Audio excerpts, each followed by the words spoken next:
Pastaj pash në ëndër se zgjidhësi e zuri të krishterin për dorë dhe e solli në një dhomë në vatrën e së cilës digjej zjarr.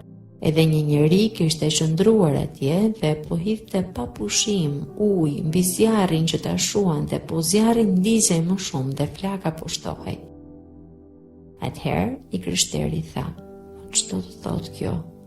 Zgjidhësi ju përgjigj: "Ky zjarr është puna e hirit që bëhet në zemër. Ai që hedh ujë që ta shuaj është djalli.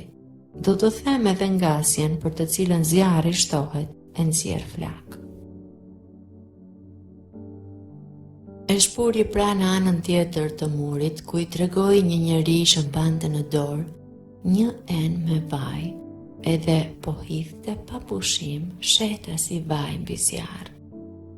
I krishteri tha: "Po, ç'do të thotë kjo?"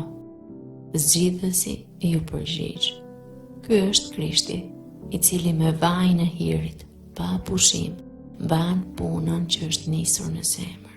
Edhe me anë të këtij, shpirtrat e popullit të Krishtit kurrë s'bien nga hiri, pavarësisht ç'do t'u bëj djalli. Edhe si kundërpe, njeriu që rri prapa kthinës e mban zjarrin, që do të thotë se sa punë e vështirë është për ata që t'u ndohen të shikojnë me ç'mënyrë mbahet në shpirt kjo punë e hirit."